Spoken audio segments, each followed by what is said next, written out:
Hello, Rhys here. Welcome to the channel. I am here to talk about comics and Nebraska. As you probably know, if you follow the channel, I am from the home of Arbor Day and Kool-Aid. Kool-Aid was invented back in 1920 or something out in Hastings, Nebraska, way east of here. And they have the Kool-Aid Days Festival every year. I haven't been. I want to one of these days. But two of my interests being comics and Kool-Aid, I found out about Kool-Aid comic books. I decided I'm going to show off my collection today. So back in the 70s, some 1975, Kool-Aid released this exclusive Kool-Aid comics. I think it was a direct request order thing from them. I think they did all the distribution. I don't think this went out to newsstands or anything. I found out about this looking for the Adventures of Kool-Aid Man, which I also have all of. But there were two issues of this. This is one. Issue 2 was produced in 76.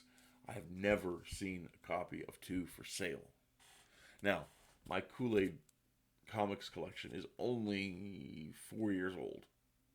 Right? I did not know they existed before that. 4 or 5 years.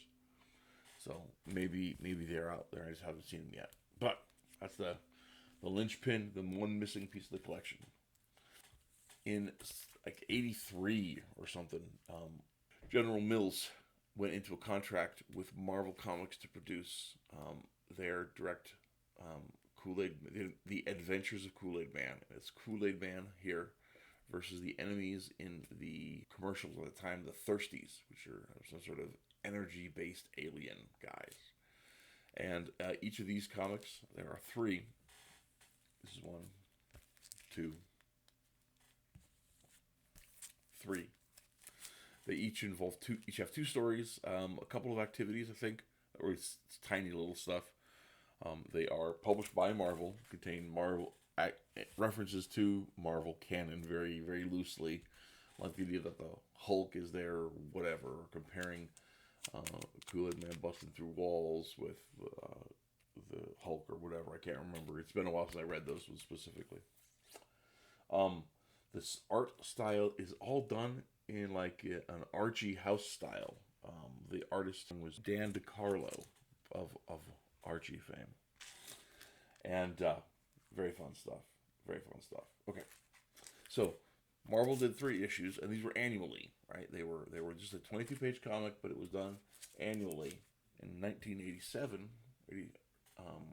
they released Kool-Aid Man number 4. This is released through Archie. You can actually see the banner up there. It's Archie Comics. And in this ones, you have the Kool-Aid Caper sweepstakes. These are still mail-away points, but it was the Kool-Aid's Kids Club, I think they called it. And the Thirsties are replaced with Scorch, this very fiery fellow down here who burns things up as he goes all the places. Still 2 stories in here. The introduction of the Wacky Warehouse, right, is in the next year, which was their mail-in points scheme changed its name to. The next year, the introduction started the trend of introducing one of their main flavors that they had in conjunction with that. This is Purple Source. Purple Source Rex, I think the flavor was called.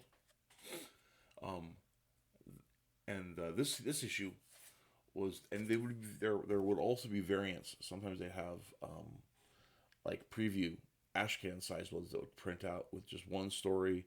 They'd have slightly different color variations based on where they were distributed. Some were distributed just through the Wacky Warehouse. Some were distributed through newspaper inserts, like the Old Spirit comic section. Other stuff like that too. So there some of them are out there. They are variant covers and stuff. I just picked just one of the covers. I can't remember which one I got.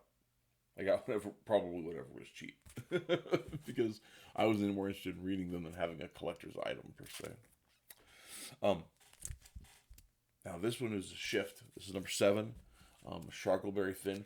At number 7, they got really hard to find, and they were reduced to 1 story per issue, 1 little 12-page story, and they increased the number of activities they had, and the covers. It's still produced by Archie, but the glossy cover is gone. It's only newsprint covers on these units from here on out.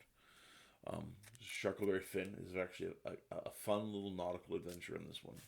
So, um, we've got Crocodile Red is the main character in number 8, and it's um, a music and safari kind of in the jungle, kind of George of the Jungle kind of vibe to it, which is very fun. And then the last issue they had released was number 9, super hard to find, and the Great Blue Dini, but it was a lot of fun. Anyhow, still one story, still the non-glossy cover, but very fun. So, I'm going to say, Rhys, what the heck are you going to do with all these Kool-Aid Man books? That's craziness.